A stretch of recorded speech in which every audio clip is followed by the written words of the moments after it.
some stuff today. Hallelujah, hallelujah.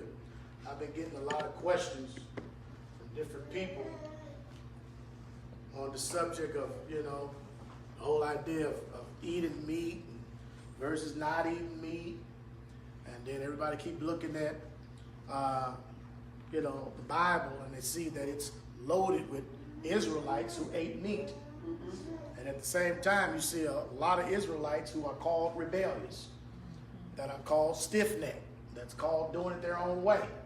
And in the midst of all of that, you see all of these different things when you read the Bible, and you see the captivities we've been in.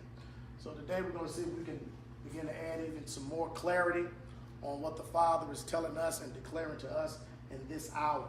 Because I'm telling you, I've been free from meat, and I'm getting all kind of revelations and understanding that I have never had before. And I know that I can attribute it to the fact that the healthy eating, the healthy lifestyle. And the Bible says we have to be transformed by what? The renewing of our mind. When our minds are renewed, then we can begin to walk in a new way. So it's going to be very important today that you hear today, because today's message is going to teach you a whole lot of different things, and it's going to bring some clarity to some things so that you can understand, you can hear, you can receive it, and you're going to be blown away. Because I got some resources on this week. The Father was just speaking to me, and I was listening, and I have an ear to hear when y'all was speaking and talking, and he began to take me to books that I didn't even know existed. But the Father led me to them, and I began to read and understand and comprehend. So we're going to go with that today, because if we don't get this whole thing with how we're eating and how we're living, all of that is correlated and parallel to one another. The way we eat. Everybody be saying all the time, your health is your wealth. Your health is your wealth, and all of that. But if we're putting things in our bodies that we shouldn't put in there, then it shows how much our health is truly our wealth, right? So today we're going to begin to talk about this subject of sacrifice, bloody sacrifice versus obedience. Bloody sacrifice versus obedience. Does Yahweh want a bloody sacrifice, or does he want obedience? And today I was looking up even some of the pictures of how the animals are being treated and how they're killed and all of that kind of stuff, and how their blood is spilled.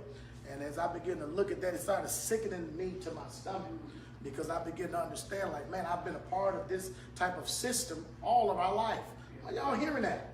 And all of a sudden, the Father just now begin to wake us up, just now begin to speak to us, just now begin to show us the errors of our ways so that we can turn things around. Everybody that I've ever talked to that said they started becoming a vegan or a person that don't eat meat, everybody I know that said that they started walking that way, all of them have improved in their health. Every last one of them. We have people that had lupus, and they had it for years, but they changed their diet, changed their health, changed what they were eating, and all of a sudden they don't have it no more. And we had a guy that was in a restaurant yesterday. He said he had diabetes. He had every kind of thing. He had diabetes. He had the mask that you put on your face at night, sleep apnea. He said he was like 300-something pounds. He said, man, since I've been a vegan, he said, man, I lost 80 pounds. 80 pounds. He said, my whole family thought I had lost my mind. And it was like, what are you doing? You don't eat meat no more? They don't understand it because it's something new. But he understood that in order to have a better quality of life, he had to just make the decision to do it. And when he made the decision to do it, they saw all the weight he lost. They saw how well he was looking. They saw all those sicknesses. And he said, man, I don't even have diabetes no more. I don't even take the medicine no more. I don't have the sleep act. I don't have it no more because I got a chance to lose weight and eat right. So today we're going to talk a little bit about this bloody sacrifice versus obedience. And we're going to read today, and we're going to get some understanding on which one Yahweh truly wants, and which one Yahweh has really ordained. Which way has he ordained us to go? All right? So that's what we're going to deal with and talk about. Bloody sacrifice versus obedience. Which one is better? Are y'all hearing that? 1 Samuel chapter 15, verse 22. What did it say? And Samuel said, "How the Lord has great delight in burnt offerings and sacrifices." Has Yahweh great delight in burnt offerings and sacrifice? That's a good question to ask. Does Yahweh have great delight in burnt offerings, burning of animals, sacrificing of animals? Come on. As in obeying the voice of the Lord? Or is it based on, or should we be obeying the voice of Yahweh? Which one does he weigh out the most? Does he delight in the burnt offerings or the sacrifice, as in obeying the voice of Yahweh? Come on. Behold, to obey is better than sacrifice. He said, look, to obey is better than sacrifice. To obey is better than sacrifice. Come on.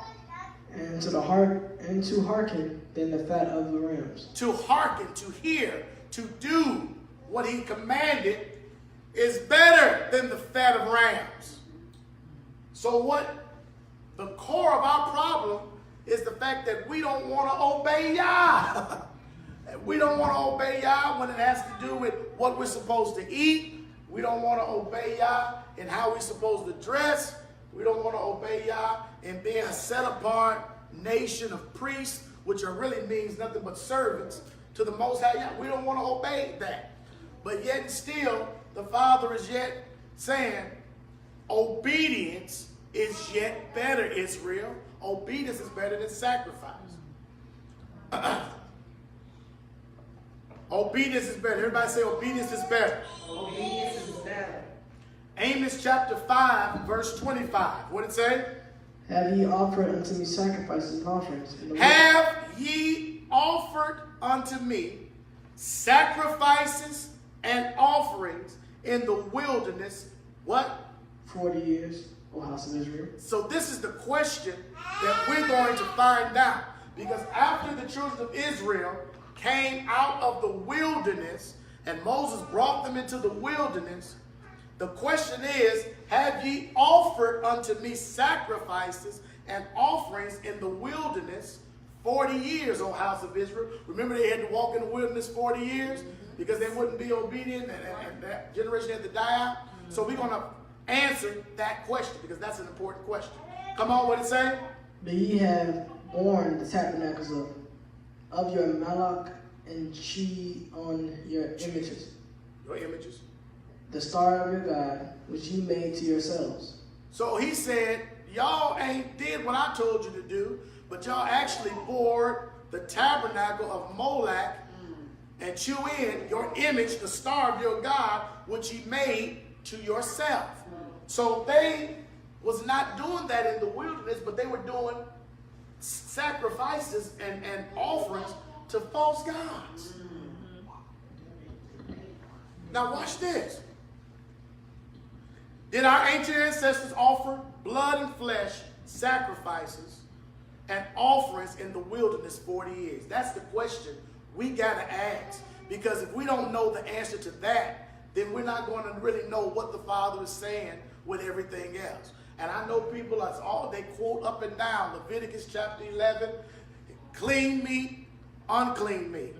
But when you kill an animal, the law is if you touch it, you're unclean to the evening. So if you are unclean just by touching the dead carcass of it and you're unclean, what happens when you start eating that meat and putting that meat in your body and it don't digest in the evening? I know, hearing that. So did our ancestors offer blood and flesh sacrifices and offerings in the wilderness 40 years? Let's answer that question. Let's go back to the story of Exodus chapter 32, verses 1 through 6. Let's see what it says. Read. And when the people saw that Moses delayed to come down out of the mountain. Now remember, Moses went up after he had given the commandments. He had went up to the mountain and he stayed up in the mountain for 40 days and for 40 nights. Y'all remember that? Now, this starts off the story by saying, when the people, everybody say, when the people. Y'all know how the children of Israel is, right? So they came out, been delivered from Egypt. Now they're out in this wilderness. They heard the voice of Yah. They didn't want him to speak to them because they were scared of his voice. And they said, Moses, we want to hear you talk to us, but don't let Yahweh talk to us. So nevertheless, Moses went up to talk to the Father, and he was up there for a little while. And look what they say. What did it say? The people gathered themselves together unto Aaron, and said unto him, Up, make us gods. Stop right there. So when the people saw Moses had delayed, or they thought he was going to go up and come right back down, but he stayed a little longer than they thought. They started getting restless and antsy, and they began to think about Egypt and how it was and what happened and what transpired over there. They went to Aaron, which was Moses' brother, and they said, make us gods. Why? Because they still had the mentality of Egypt. And this is Egypt number 2 in America. And we're trying to come to the knowledge of truth and walking in it, but yet still we still have the gods of the Americans still in our mind, still in our heart, and still in our soul. Are y'all hearing that? So they said, make us gods. Come on. Which shall go before us, and for as for this Moses, the man that brought us out of Egypt, out of the land of Egypt, we want not what is become of him. Because remember, they saw the thunder, they saw the lightning, so they looking at the mountain, they like thunder, lightning. He may be dead, all we know he can't die. Right. We don't know what happened to him. So Aaron, make us some gods. Are y'all hearing this? This is what the people did. Not because Yahweh told them to. This is what they did. Watch this. Watch this. This message is going to make you think. It may not make you shout. It may not make you run. But it will make you think today. Hallelujah. Come on, what did it say? And Aaron said unto them, break off the golden earrings. So Aaron instructed the people to break off your golden earrings. Come on. Which are in the ears of your wives, of your sons, and of your daughters, and bring them unto me. And all the people break off the golden earrings which were in their ears, and brought them unto Aaron. So everybody start breaking off their earrings, bringing them to Aaron, so that he can begin to shape these gods for them. All right? Watch this. Come on. And he received them at their hand, and fashioned it with a graving tool. And he had made a molten calf. So he received all of the different golden things that they brought, and with a graving tool, he fashioned and he made a molten calf. Everybody say a molten calf. Come on, and what he say? Oh, they said, these be thy gods. So he made the molten calf and told Israel, these be your gods. Okay? He declared that these are the gods. Watch this. O Israel, which brought thee out of the land of Egypt. So they declared that these were going to be the gods that he made, the molten calf. That was the God that they was declaring was the one that brought them out of Egypt. Okay? Watch this. And when Aaron saw it, he built an altar before it. Are y'all hearing this? He's not building an altar to the Yahweh of Israel, but he's building an altar to this molten calf he just made. Come on. And Aaron made proclamation. And Aaron began to proclaim. He began to preach, talk just like I'm talking now. What did he say? And said, tomorrow is a feast to the Lord. Did y'all just hear that? He just declared tomorrow would be a feast to the Lord. Not to Yahweh, but to this calf that he just made. So now they're having a feast, and you think it's the same feast of Yahweh, but this is a feast to a golden calf, and he declared a feast. Remember I told y'all there's always two rivers running parallel to one another. And there's been these two rivers. There's been a river of life, and there's been a river of death running parallel to one another. And we're thinking in our mind, well, this is the same. These are the feasts of Yahweh. No, that ain't got nothing to do with the feast of Yahweh. This is a feast to a golden calf that Aaron just declared is the feast of Yahweh. Now watch what the people do once Aaron declared that this was a feast to the Lord, which is not Yahweh. This is a feast to this golden calf. Remember I told y'all, you got the word God, you got the Lord, you got them all over the place, and you think every time you see Lord it means Yahweh. It does not. Are y'all following me? Okay, what it say? Look at what they did. And they rose up early on the morrow and offered burnt offerings. Ah! So as soon as they did this, this was a practice that they learned in Egypt, obviously, because immediately they rose up early when he declared that, and they did what they were accustomed of doing when they came out of Egypt. And that was offering what? Burnt offerings. Come on. And brought peace offerings. And they brought peace offerings. Come on. And the people sat down to eat and drink and rose up to play. Now that's where the flesh and blood come in. They're offering up burnt offerings, peace offerings, and then they sitting down eating and playing, eating the offerings that they're offering up. Are y'all hearing this? This is what's going on. So they're still eating like they were eating in Egypt. The same thing, the same way they were eating over there is the same way they were eating in the wilderness. And they were remembering, because we're going to go to the book of Numbers, it's going to talk about they were even thinking about the flesh pots that was in Egypt, how they used to eat, right? So this is showing you that this is not a feast of Yahweh. This is a feast that Aaron declared after he made this molten calf, and the people automatically started offering up burnt offerings and peace offerings because this was something that they were doing prior to. Are y'all hearing that? Watch this. So this was their idea. This was their idea. This was their idea. All right? Let's learn some key words real quick. Key words. The word for burnt offering or burnt is H5930 in your Strong Concordance, and that word is olah.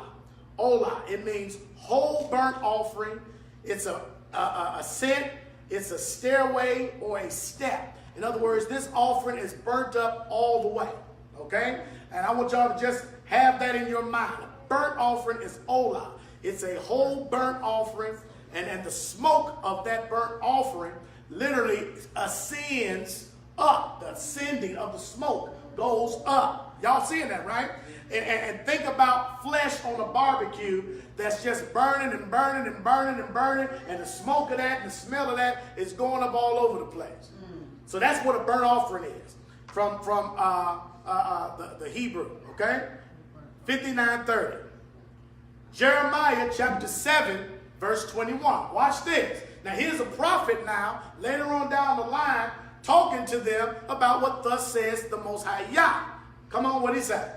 Thus saith the Lord of hosts, the God of Israel. Now this is who?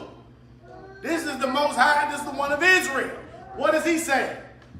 Put your burnt offerings unto your sacrifices, and eat flesh. For I spake not unto your fathers. Uh-oh. Stop. He said, put your burnt offerings unto your sacrifices and eat flesh. He's being sarcastic and letting them remember, this ain't what I told you to do. When Moses was up in the mountain, that was your own idea to go have a burnt offering and a peace offering and to make all of that. So he's speaking sarcastically through the prophet, and he says, put your burnt offerings unto your sacrifices and eat flesh. Come on. And then what he said? For I spake not. For I spake not unto your fathers. Everybody say not. Not. Come on. Nor commanded. Nor commanded. Come on. Them in the day that I brought them out. In the day I brought them out of the land of Egypt. Come on. Concerning burnt offerings or sacrifices. Concerning burnt offerings or sacrifice. He said, I didn't command them to do anything like that. And we just saw the story where it was their own idea to do that. Y'all walking with me? Okay? Come on. But this thing commanded. But this was the thing that I commanded them. Come on. Saying, obey my voice. Obey my voice. Yahweh has been declaring this over and over and over again. Just obey my voice. Obey my voice. Obey my voice. But we want to burn sacrifices. We want to offer peace offerings. We want to eat flesh. No, obey my voice. Come on, what did he say? And I will be your God, and ye shall be my people. And walk ye in all the ways that I have commanded you, that it may be well unto you. Now, he's saying this over and over and over again. Come on. Which one is better? Everybody say obedience is better. Obedience is better. Again, he's reiterating obedience. Obedience. Watch this. Here's another key word so that you can know what sacrifices mean. Sacrifices in the Strong's Concordance is H2076. H2076. The word is zabak. Zabak. The word sacrifice means to slaughter, to kill, to sacrifice, to slaughter for sacrifice. So he said, I never told you to sacrifice no animal and kill no animal. I never told you to zabak. He said, I just told you to obey my voice. Are y'all hearing this? This was a practice that had already been embedded in the Israelites because they spent 430 years in Egypt. Are y'all hearing this? Y'all got to get this today because we're going somewhere. We're going somewhere.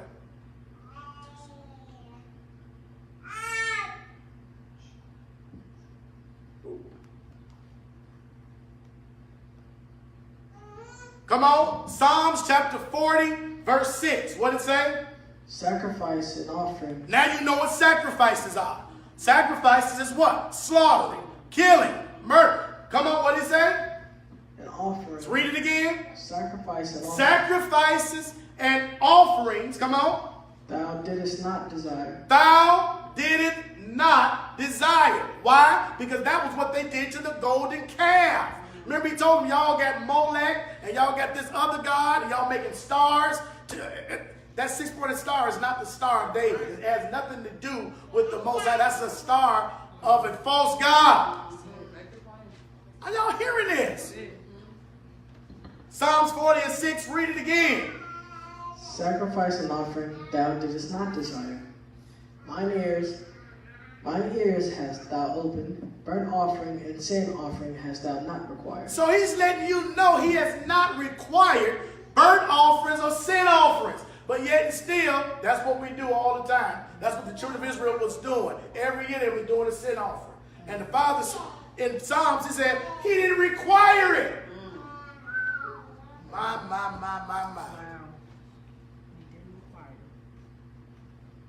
Come on. Hebrews chapter 10, verse 5. What did it say?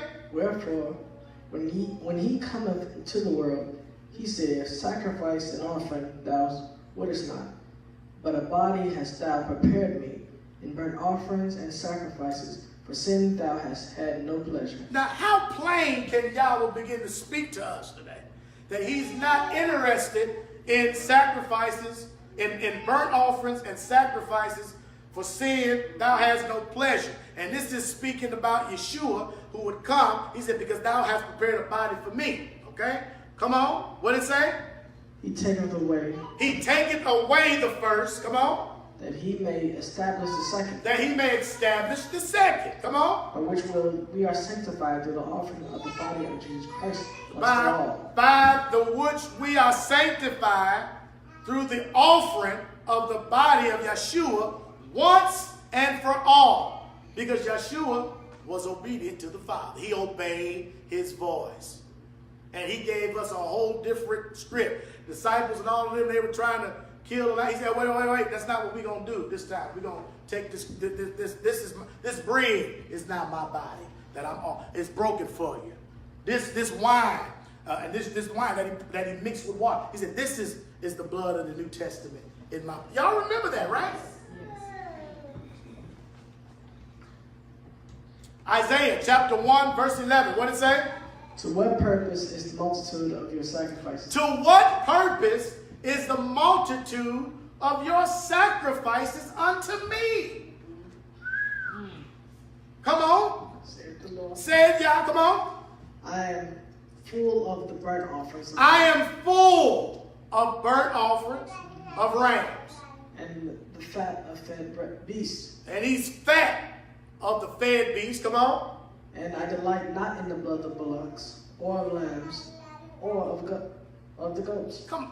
Are y'all hearing this? This is Isaiah the prophet letting the Israelites know the Father ain't delighting. He's not delighting in the blood of bullocks, in the blood of lambs, or in the blood of goats. He's not delighting in that. Come on.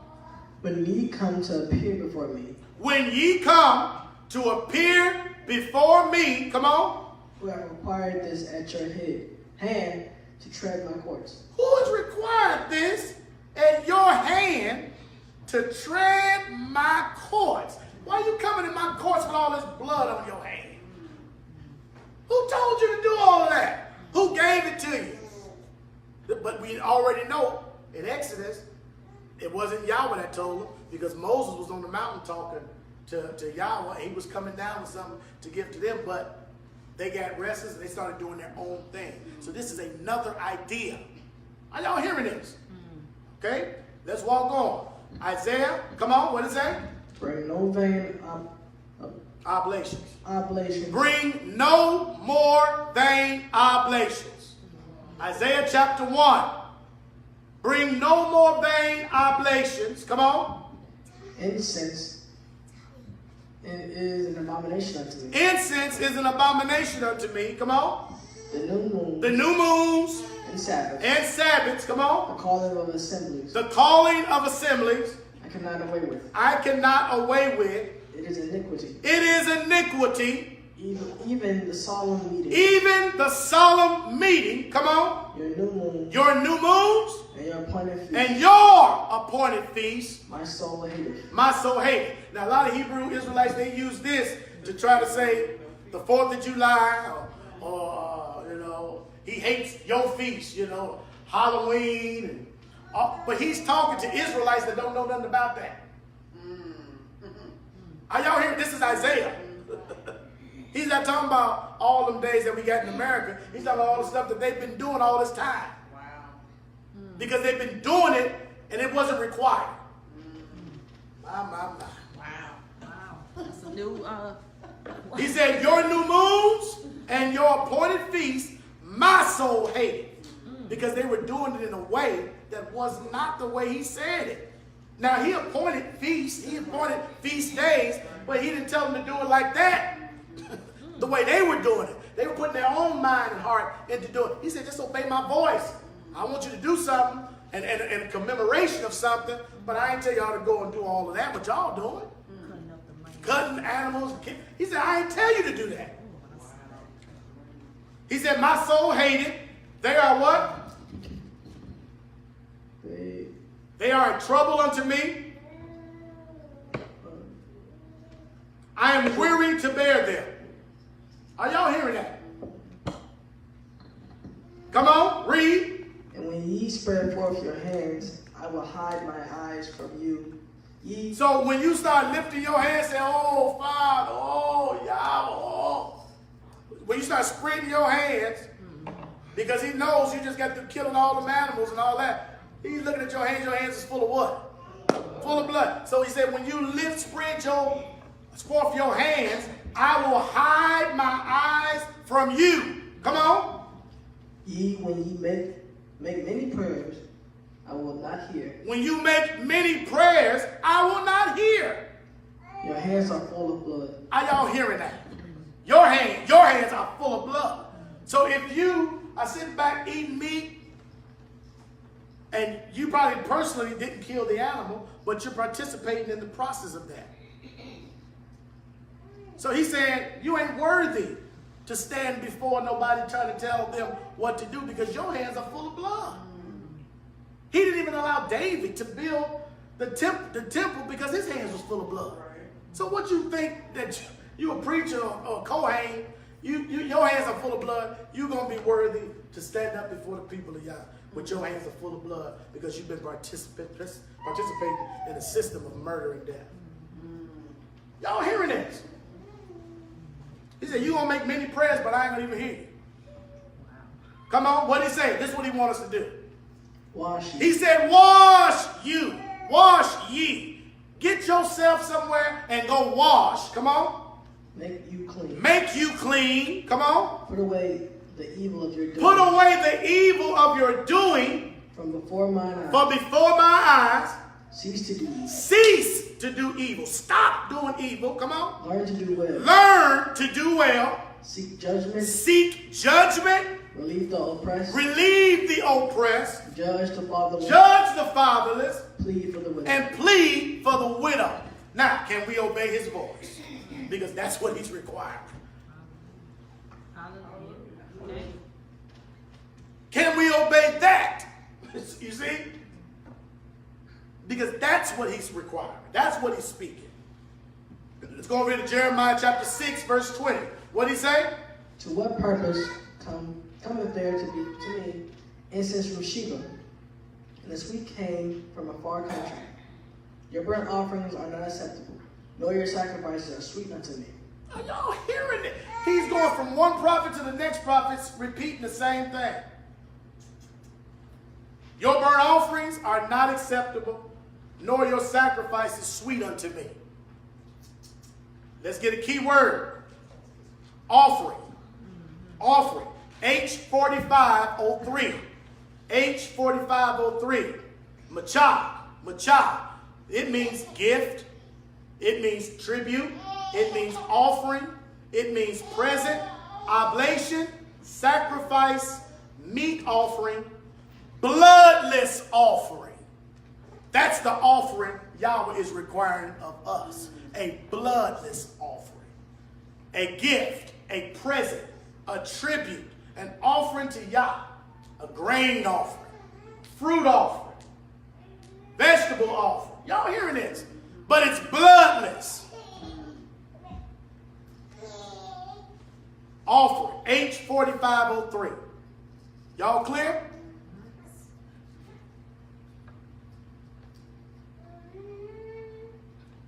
Let me give y'all the difference between meat and flesh.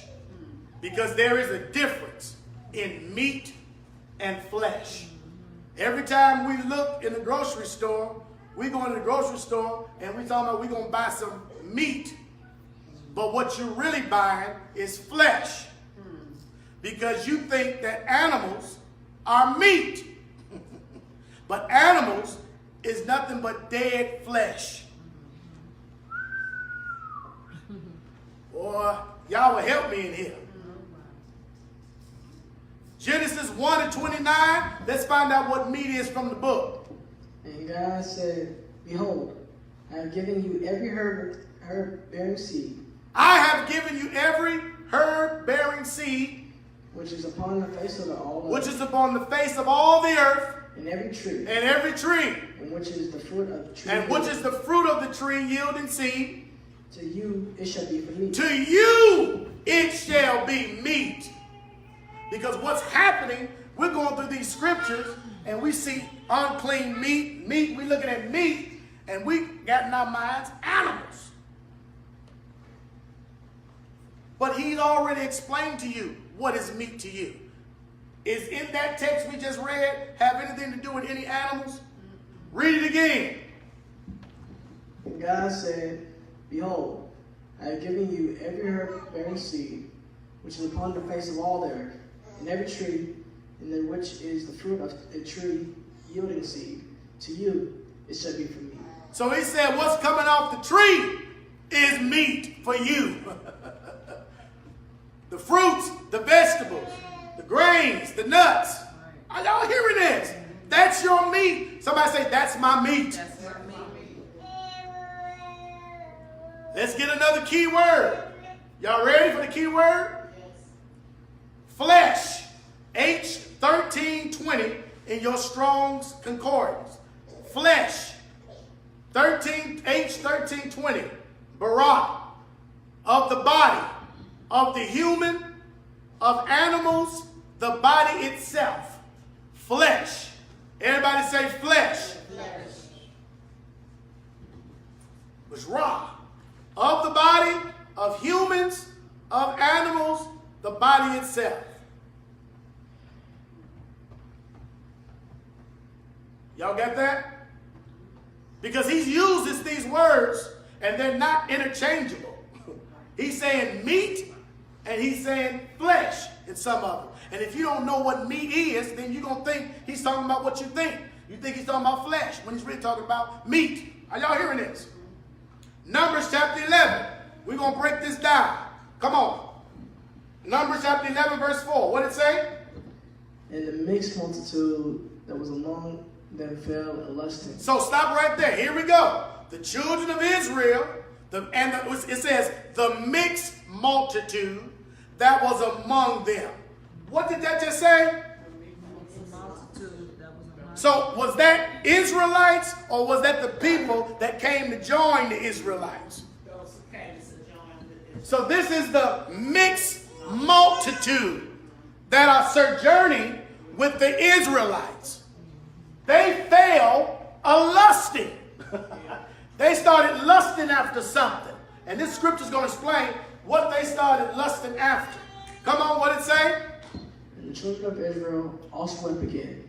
Also, it says the children of Israel also wept again. Come on. It said, who shall give us flesh to eat? So now, Israelites are being influenced by non-Israelites. Because the non-Israelites are tapping the Israelites saying, man, don't you got a taste for McDonald's? Don't you got a taste for Wendy's? Don't you got a taste for Kentucky Fried Chicken? Don't you got a taste for Popeyes? Don't you got a taste for Harold's? Don't you got a taste for Italian beef? Man, you remember how we did it at the edge of Italian beef when it dipped it? Don't you got a taste, man, for all this flesh? We need some flesh.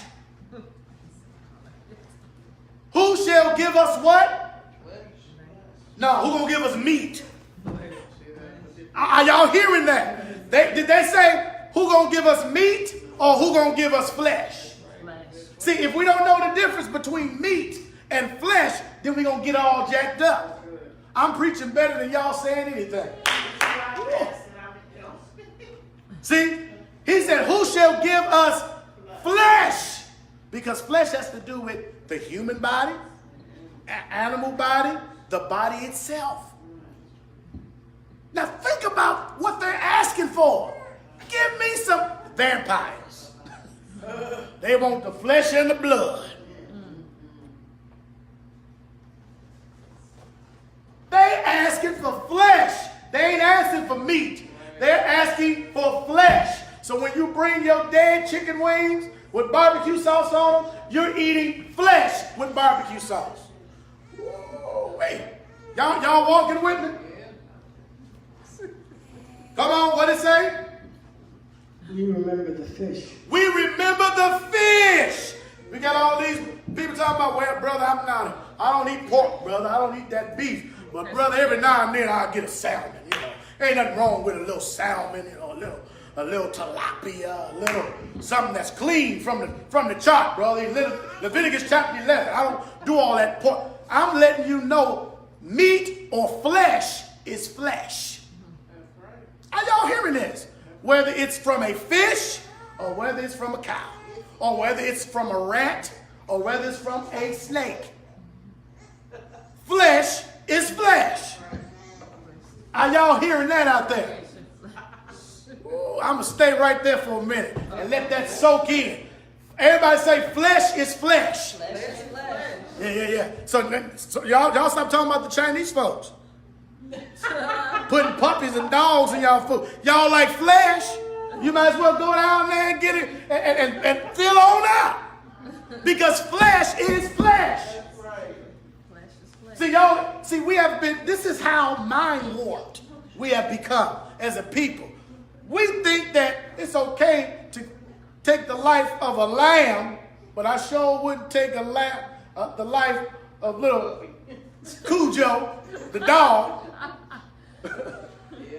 This is how mind warped we are. Now, I won't kill, I go over and kill the chicken and wring his neck.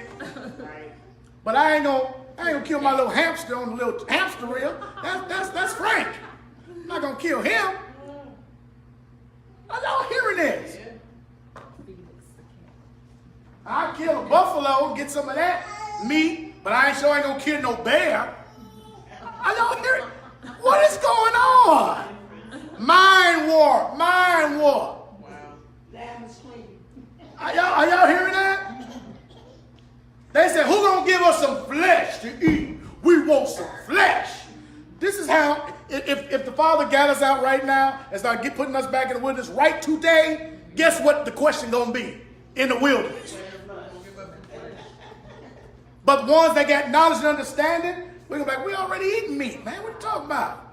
See, he was feeding them with manna. But they didn't want the manna no more. They wanted the flesh. What did it say? We remember the fish. We remember the fish. Which we did eat and eat it freely.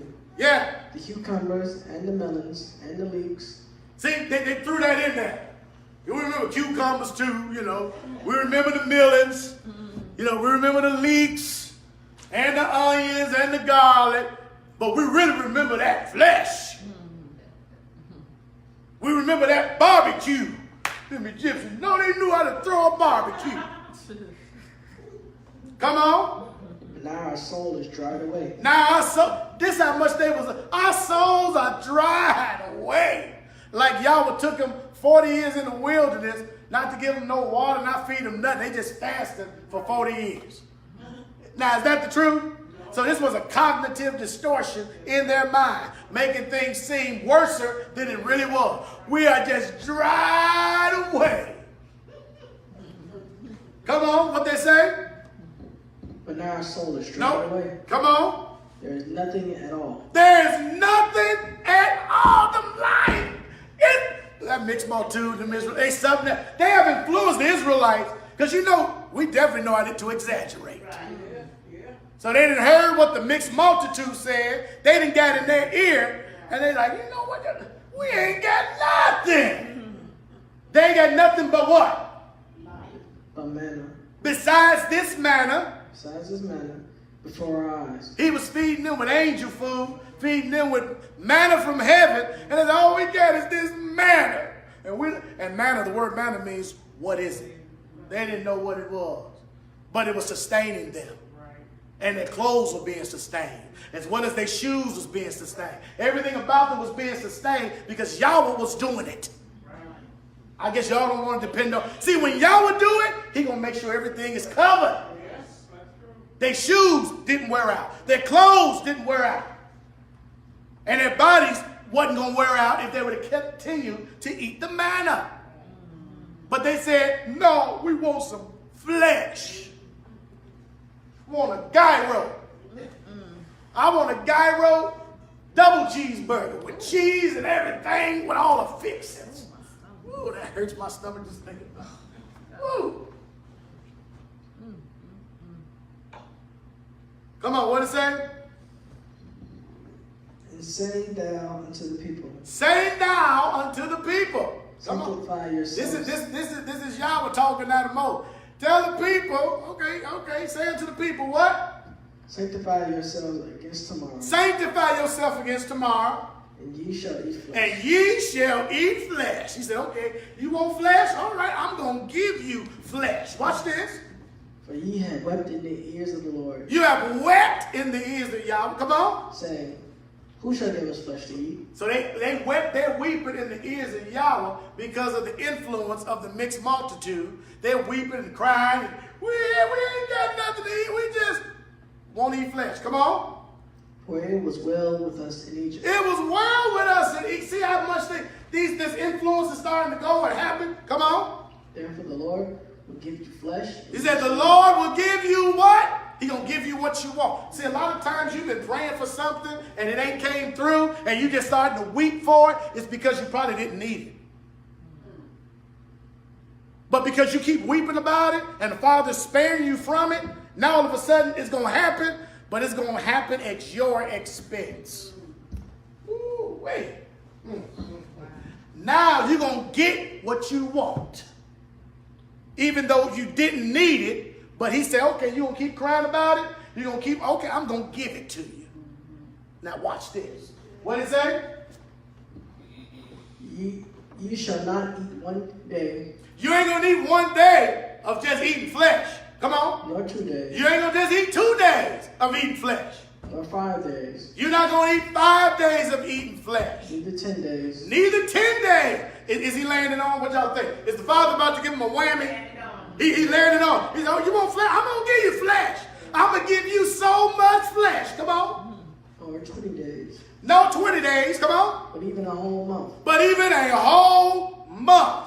Until it come out your nostrils. Until it comes out of your nostrils. And it be loathsome unto you. And now, if it was something good, why would he say that?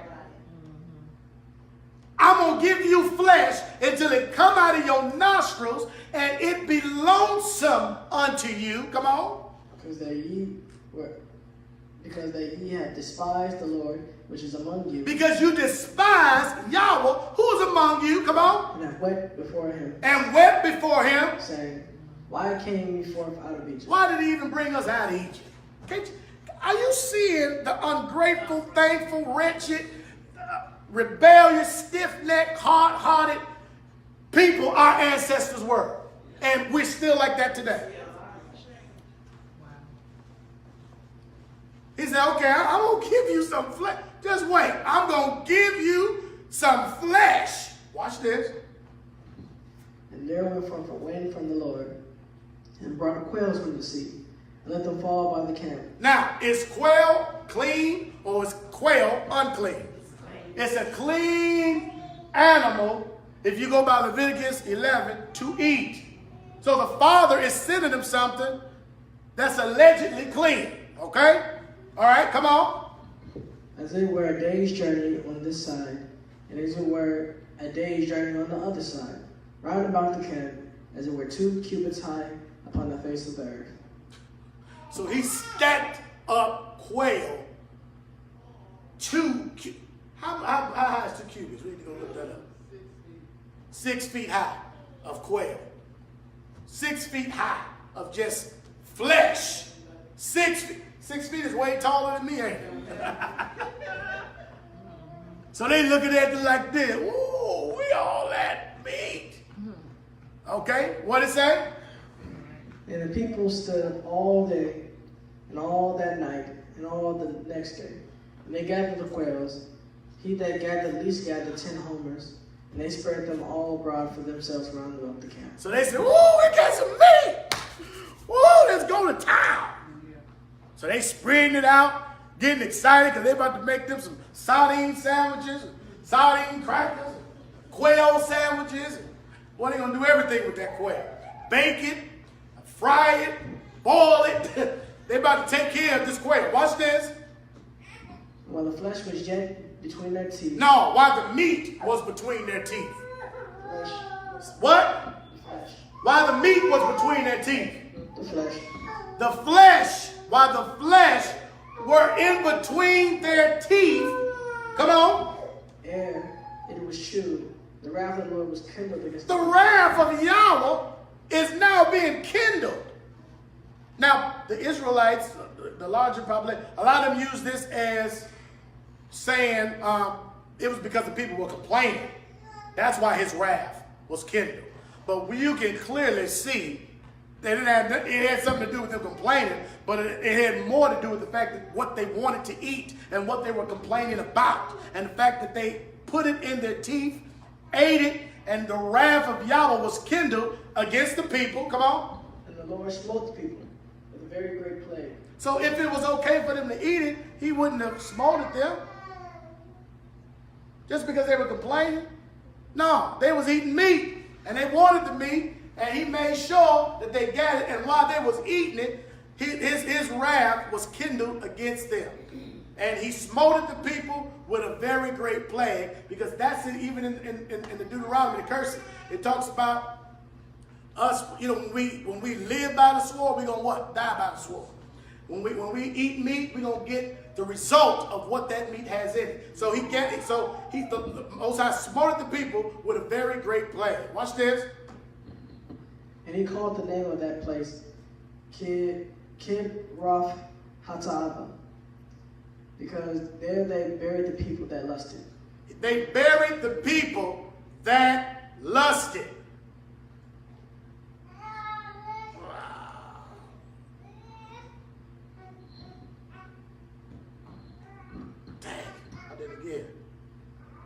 Trying to show y'all something.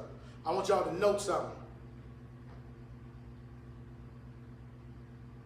Note they didn't call the place where the people, they didn't name it the place where the people complained. But they named it the place where the people lusted. The three things that are in the world are the lust of the flesh, the lust of the eye, the pride of life. These are things that are in the world. And if any man love the world, the love of the Father is not in him. Are y'all hearing this? So they didn't call the place where the people was complaining, but where the people started lusting over meat. Y'all get that?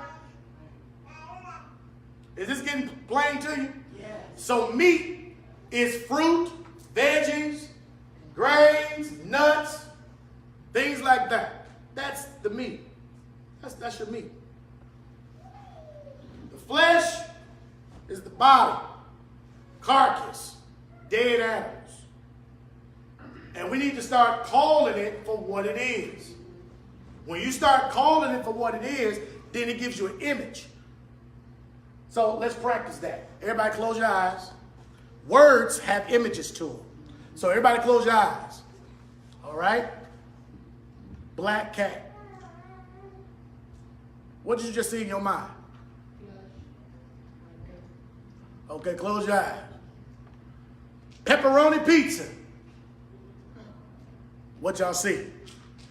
Pepperoni pizza, didn't it? All right? So when you start saying pepperoni flesh, when you start calling that chicken flesh, no, that's flesh. I'm eating dead animal, and that's what I enjoy eating. If that's what you enjoy eating, then that's what you just enjoy eating. But that don't mean Yahweh is going to bless you in eating your chicken and your carcass, your dead animal. Because that's what it is. It's flesh. When you go to the grocery store, don't say, I'm getting me some eggs. No, you're getting you some what? Flesh. Don't say you're going to the store getting some meat. No, you're going to get what? Flesh. Because the meat aisle is in the front of the grocery store. That's where the fruit and veggies are. Grains, things of that nature. Y'all walking with me? Okay. Now, remember we talked about this story? Cain and Abel. I got some more points to bring out about this story, and I found out about it this week when I started doing research, even more research of it. Everybody say Cain and Abel. Genesis chapter 4, verse 1. Let's start there and let's read this story. Come on. And Adam knew Eve his wife, and she conceived and bare Cain, and said, I've gotten a man from the Lord. Stop right there. Right there is absolutely important. I have gotten a man from the Lord. That's what Eve said. Eve said, and Adam knew Eve, his wife, and she conceived and bare Cain. And Eve said, I have gotten a man from the Lord. Remember that. When you see Lord, does it always mean Yahweh? So we got to find out what she truly means. Because we'll look at that and assume that she means, oh, she got a man child from Yahweh that's anointed and blessed. Oh, he's just going to be great in this life and great in this work. But that's not what she's talking about. She says, I got a man from what? The Lord. Y'all hearing that? Okay, come on. And she again bare his brother Abel. And Abel was a keeper of sheep, but Cain was a tiller of the ground. Y'all hearing this? Watch this. Cain, when we go down into the story, we know that Cain offered up what? Fruit. That's what the story tells us, right? And it says Abel, or Abel, he offered up flesh and blood of the animals. Right? That's what the story says. Okay?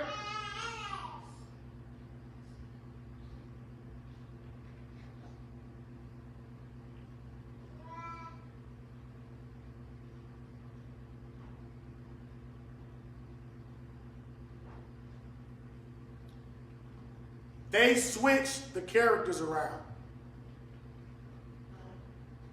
In the story that we got in English, they switched those stories around. Cain offered up flesh and blood. and Abel was the one that offered up fruit.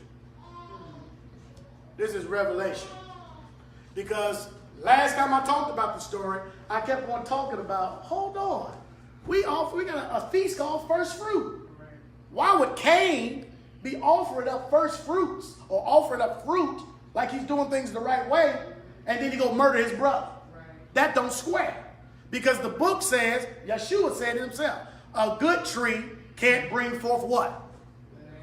Bad fruit. And neither can a bad tree bring forth what? Good fruit.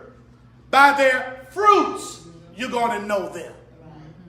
So based on the fact that he killed Abel, how could he offer up Yahweh fruit? Because fruit should be something that would be acceptable. And then Abel's offering was accepted, but he's offering blood and flesh. So what the heck is going on? Always question that, because the spirit of Yahweh is in us and he's waking us up. They switch the characters. They switch the characters. They switch the characters. See, Satan always want to make it seem like he's doing something good, don't he? See, I'm doing something good. Look, I'm doing fruit. No, he wasn't offering up no fruit. He offered up the flesh and the blood. And that's why it wasn't accepted. And that's why Abel's word was accepted. Now I'm going to give you some proof so that you can see what I'm talking about. Everybody said, well, the proof is going to be in the pudding. Well, let's get down to the pudding. Are y'all walking with me? Is this getting good yet? All right, watch this. The book of Jasher. The book of Jasher. Let's go. Let's get in it. Jasher chapter 1, verse 17. What did it say? And some time after, Cain and Abel, his brother, went one day into the field to do their work. And they were both in the field, Cain tilling and plowing his ground, and Abel feeding his flock. And the flock passed that part which Cain had plowed in the ground, and so it grieved Cain on this account. Okay, so y'all get that part. Come on. And Cain approached his brother Abel in anger, and he said unto him, What is there between me and thee, that thou comest to dwell and bring thy flock to feed in thy land? So both of them are out in the field. Both of them are talking to each other. This is after the offerings were offered up to Yahweh. One of them was accepted, the other one wasn't. Okay? So now they're having this conversation in the book of Jasher. And Cain is looking at his brother, and he got anger in his eyes because the father had already spoke to him. Something had spoke to him and said, if you do well, this is going to happen, this, whatever, and all that happened, right? So then we go on. What does it say in verse 19? And Abel answered his brother Cain, and said unto him, What is there between me and thee, that thou shalt eat the flesh of my flock, and clothe thyself in their will? So Abel just indicted Cain by telling him, what is there between me and thee, that thou shalt eat the flesh of my flocks and clothe thyself with their wool? So Abel is saying, you know good and well you eat my flock, and all of a sudden it's a problem or issue because I'm bringing them over here and you just plow this piece of land you got. You eat them, you want them over here all anytime anyway because you eat them. Now, Cain don't say the same thing about Abel, saying, Abel, you eat them too. None of that was said. No. Watch this. 20, what does it say? And now, therefore, put off the wool of my sheep. This is what Abel is saying to Cain. Pull off the wool. Say as though you got an issue and a problem. Pull off the wool of my sheep. Which thou hast clothed thyself. Which thou hast clothed thyself. Come on. And recompense me for their fruit and flesh which thou and hast. Recompense me for their fruit and flesh which thou hast eaten. Come on. And when thou shalt have done this, I will then go from thy land as thou hast said. And then I'll go from the land. Give me the money. Recompense me for you eating my flock here. Recompense me. So we're looking at Cain, the vampire. First vampire in history. We're looking at him right here. He's eating the sheep, getting their blood, shedding their wool. He's really using it for something, okay? If Cain is offering up fruit, why would he be eating flesh? Because he got fruit. Why would he want to? Y'all hearing this? But he had a lust. He had a lust. I said Cain had a lust. Just like the children of Israel and the mixed multitude had a lust.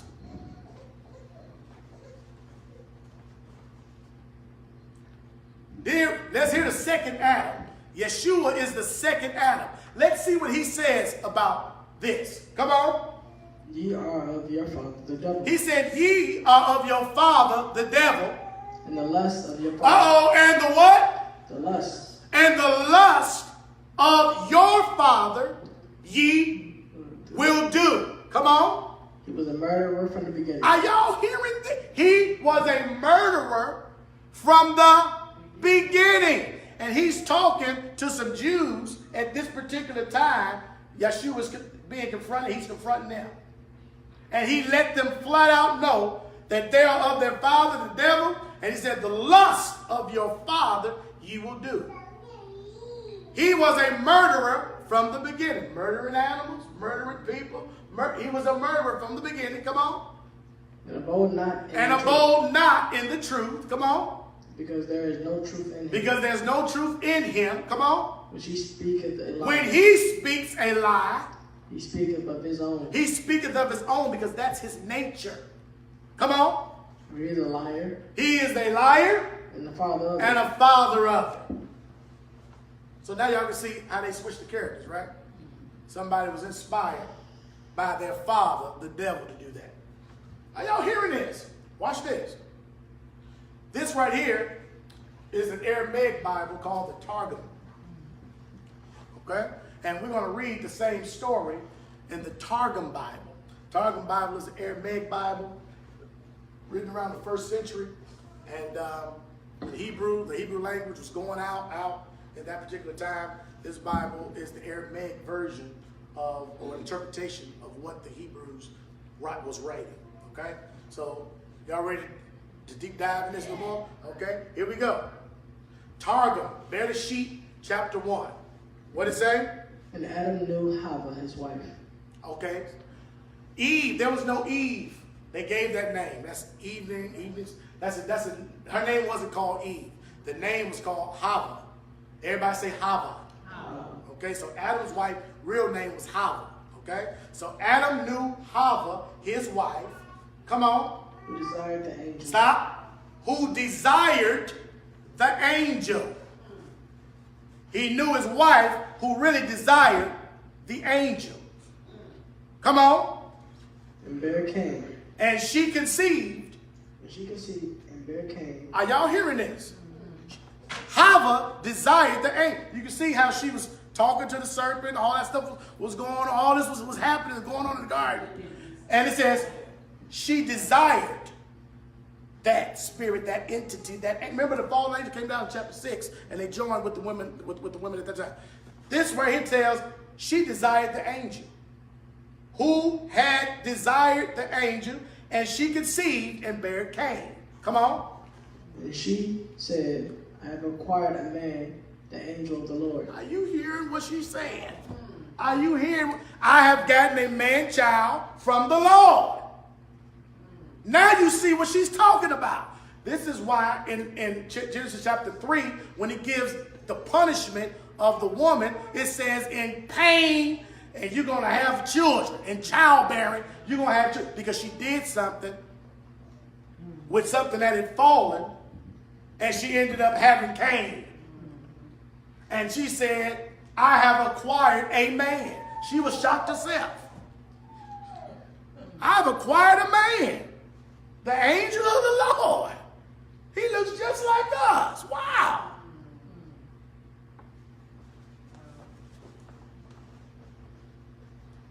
Is it sinking in? Come on, what did it say? And she added to bear from her husband. Now you hear her side. And she added to bear from her husband. Adam his twin. Adam his twin. Even Habel. So Habel was Adam's twin. In other words, me and my son look alike. So that means I'm teaching them alike, and got the same mannerisms, we got the same type of thing. So you know Adam is going to be teaching his son what Yahweh wants after he done just failed. Right. Huh. So Adam's twin was Habel. Come on. And Habel was a shepherd of the flock. Now, what was Israelites when they went to Egypt? What did Joseph say their occupation was? Ain't that something? Are we tying it together? So he was doing what his father, being a shepherd. That's what he saw his father doing. Nobody was to till the ground, so father made a man, and that's what he's doing. He's a shepherd of the flock. Come on. But Cain was a man working in the earth. But Cain was a man working in the earth. What does that mean? He was working something out in there. He had thoughts and ideas. He was thinking about other things other than what Habel was doing, being just a mere shepherd of the flock. Are y'all walking with me here? All right? Come on. And Cain said to Habel his brother. We skipped down some from the Targum, and we skipped down some verses. Okay, so come on, read. And Cain said to Habel his brother, come, and let us two go forth into the field. So at this particular point, all the offers, all that stuff had happened already. Now he wants to talk to Habel, and he said, come on, let's go out into the field together. Okay? Come on, what did it say? And it was that they two had gone forth into the field. And Cain answered and said to Habel. So let's see what Cain is about to say to Habel. Come on. I perceive that the world was created in goodness. So stop right there. Cain is talking to Habel, having a conversation before this murder taking place. And he's saying, I perceive that the world was created in goodness. Come on. But is not governed or conducted according to the fruit of the good works. But it's not governed or conducted according to the fruit of good works. Come on. For there is respect to the persons in judgment. Because there is a respect to persons in judgment. So if you somebody that great, from his observation, he said there's a respect of persons. Regardless of what you do, what happened, somebody gonna like you over than me. Okay, come on, what it say? Therefore, it is that thy offering was accepted. See, so he's talking about him. He said, therefore, it is that's why your offering was accepted. Come on. And mine not accepted. And mine was not accepted. Goodwill. It wasn't accepted in goodwill. I offered flesh and blood, but it wasn't accepted in goodwill. Are y'all hearing this? He knew that there would be a narrative later on down the line that would say without the shedding of blood, there would be no remission of sin. He knew all of this. He was perceiving this already because he was born from something else. He wasn't born from Adam. Matter of fact, he's not even in the genealogy of Adam. And when Abel dies, Yahweh replaces Abel with Seth. And Seth is in the genealogy of Adam, but Cain is not. Come on. This is what Habel said. Habel answered and said to Cain, in goodness was the world created. In goodness was the world created. And according to the fruit of good works. And according to the fruit of good works Is it governed. And there is no respect of persons in judgment. And there is no respect of persons in judgment. Remember, whoever was talking to him said, if you do well, I will accept you. If you try it again, I'll accept you. Remember, what's better? Sacrifice or obedience? He just couldn't get it together, could he? Couldn't obey. Because a good tree can't bring forth bad fruit, and a bad tree can't bring forth good fruit. Y'all walking with me? Okay? Come on. But because the fruits of my works were better than thine. Because the fruit of my work was better than yours. my oblation before thine have been accepted with good will. My oblation has been accepted in goodwill because he offered up the fruit. Are y'all seeing that makes more sense? Come on. Cain answered and said to Abel, there is neither judgment nor judge. Now, this is Cain. Cain is saying, there is neither judgment nor judge. Now, what does that sound like in our world, modern day world today? Sound like you somebody don't believe in nothing, right? You do what you want. He said, there ain't no judgment nor judge. Ain't nobody gonna judge us. Watch this. Nor another world. There's not another world.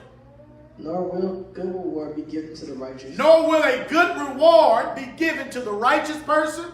Nor vengeance be taken of the wicked. Nor vengeance be taken of the wicked. This was his mindset. Ain't nobody gonna judge nothing I do, so therefore I'm gonna do what I want to do. Yes, ma'am.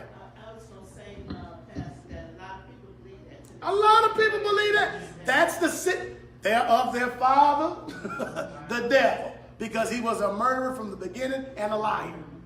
Are you hearing the same thing? Watch this. So whose son is he? He's talking like this. Come on. And watch what Abel says to him. And Abel answered and said to Cain, there is a judgment. There is a judgment. Come on. And there is a judge. And there is a judge. And there is another world. And there is another world. The world of the righteous. And there's a world of the wicked. Come on. And a good reward given to the righteous. And there's a good reward given to the righteous. And vengeance taken of the wicked. And vengeance taken upon the wicked. Because these are laws that are already sown in the earth. Already established. Because he knew that from his father. When father got kicked out of the garden, what are you talking about, man? You see what's going on? Exactly. But he said, ain't nothing going on. Are you hearing this? They had the same policy. You would think. You would think, right? But he ain't thinking like Adam. He's thinking like somebody else. See, this takes me back. Well, I'll say that for next week. Come on, what did it say? And because of these words, they had contention upon the faces of people. So because of them words, that's where they had the contention at. Come on. And Cain arose against Abel, his brother, and drave a stone into his forehead and killed him. So he killed him. Now, how could he kill his brother so easily if he hadn't been practicing killing animals earlier? See, nobody just go from that to that.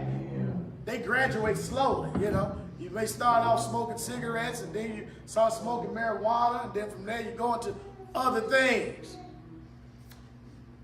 Are y'all hearing this? It's a progression. Sin always has a progression. Yes, it does.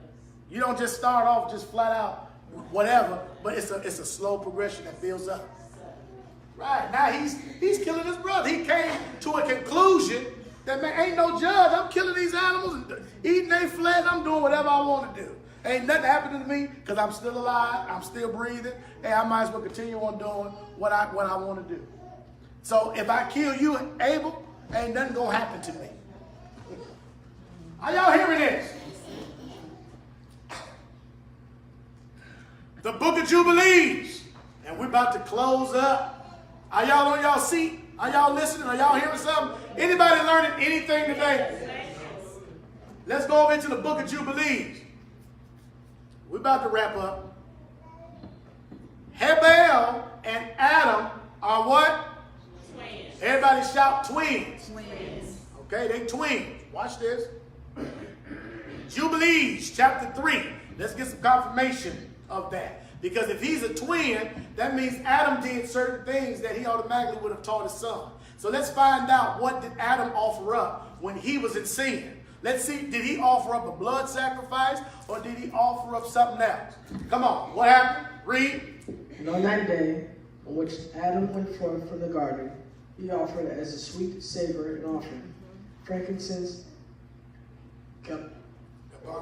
carbonium, and stace and spices in the morning with the rising of the sun from the day when she covered his shame. Are y'all hearing me? This is what Adam offered up. Y'all see any blood there? Y'all see any flesh there? This was the day that he covered up his shame. That's what he offered up to the Father. He offered up a sweet smelling spices. He offered that up. Now, don't that make more sense to offer something like that than to offer up a blood of the animal and then sit there and eat it afterwards? This is what Adam offered up. Come on. And on that day was closed to the mouth of all beasts. So on that day was closed the mouth of all beasts. So on that day, no more animals were speaking to one another. All right? Come on. And of cattle, and of birds, and of whatever walks, and of whatever moves, so that they could no longer speak, for they had all spoken one with another, with one lip and with one tongue. Are y'all hearing this?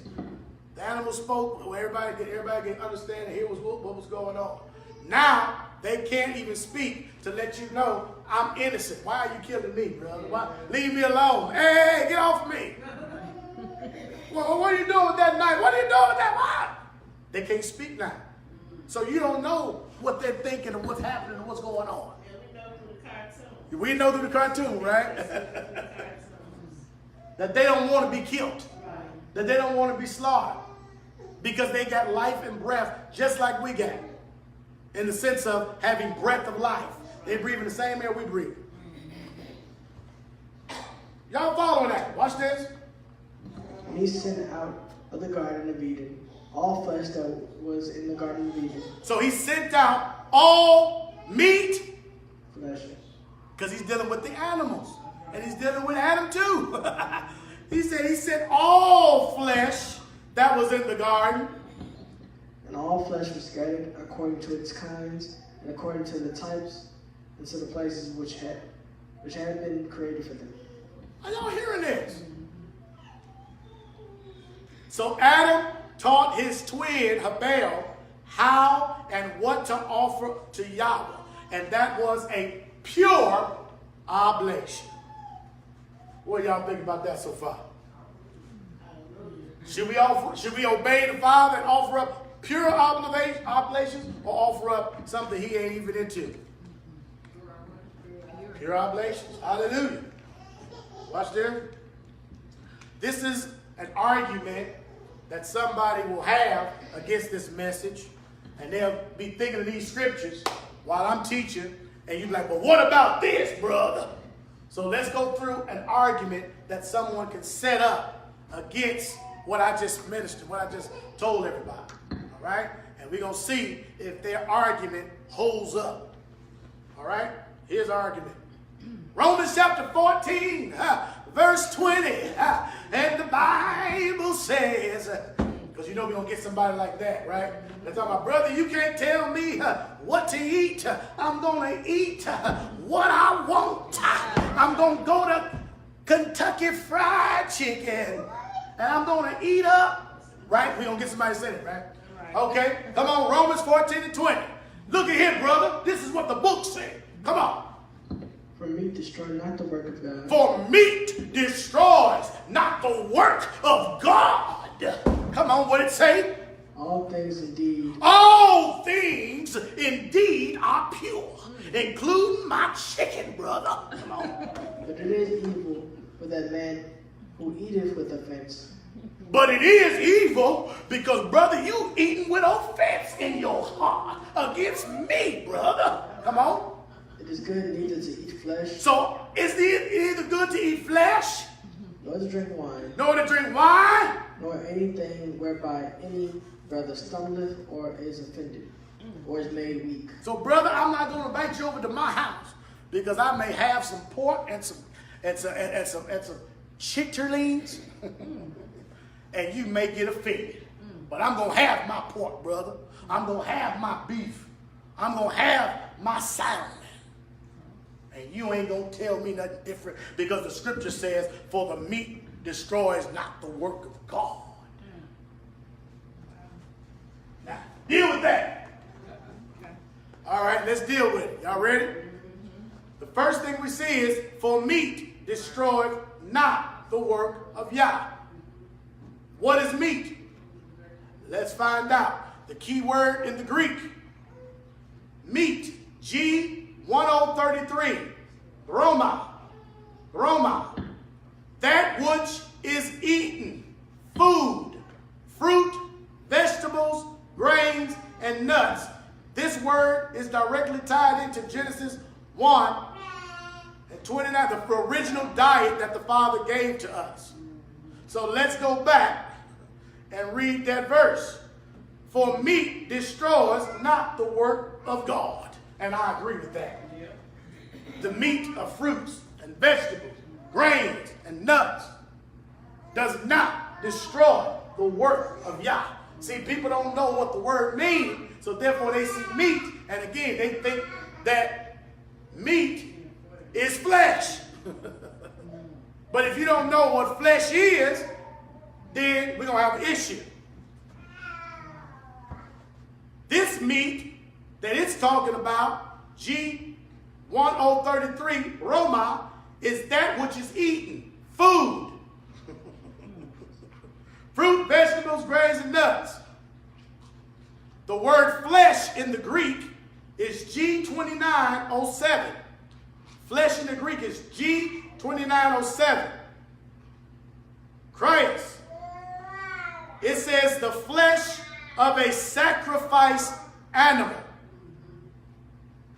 So let's go back and look at that. It is good neither to eat flesh.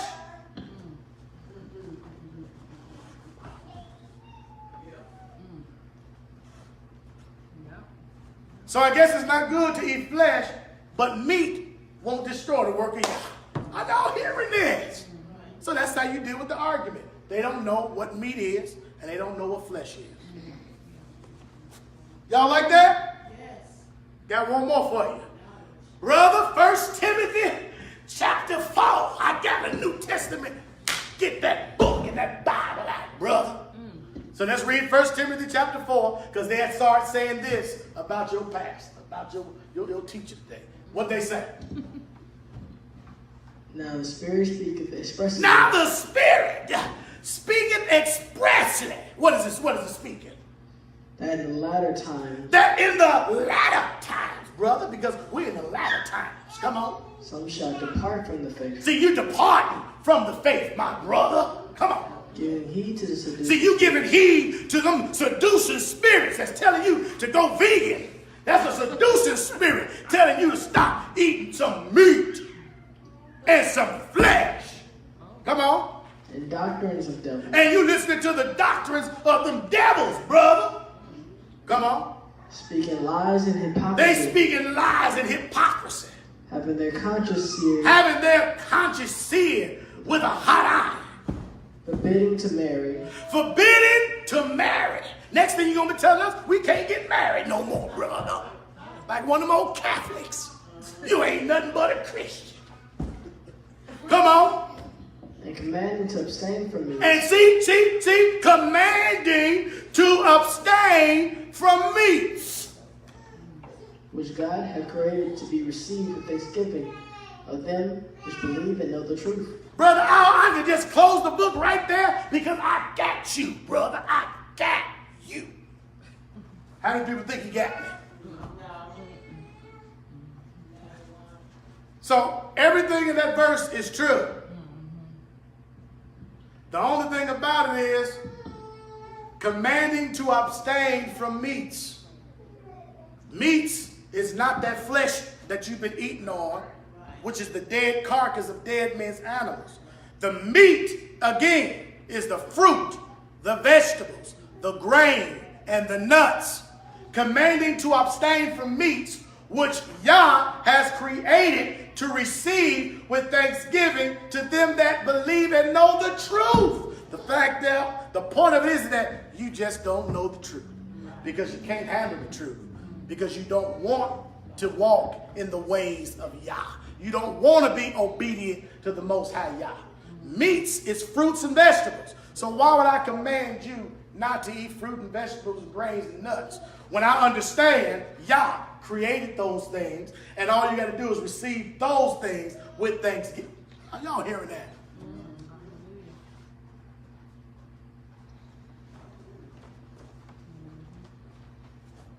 Read the last one.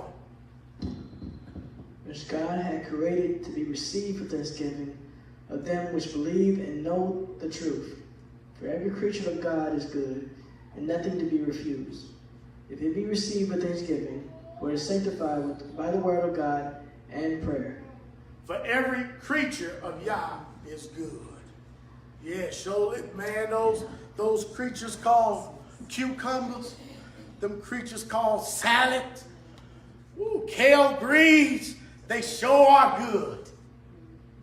Those mangoes, those coconuts, those creatures, are good. Those species of plants, y'all hearing that? They are good. And nothing to be, we shouldn't refuse none of those things. The herbs of the field, the herbs of the ground, ginger,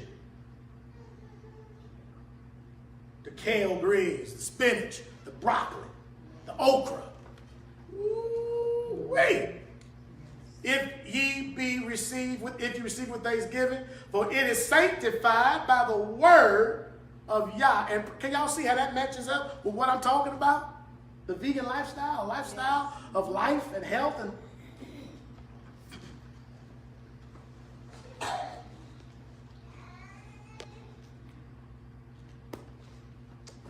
which one is better, sacrifice of blood or obedience? Obedience is better than sacrifice. Shabbat shalom. How many people got something out of that? Y'all received something out of that? Gotta be built up in your faith. How can they hear without a preacher?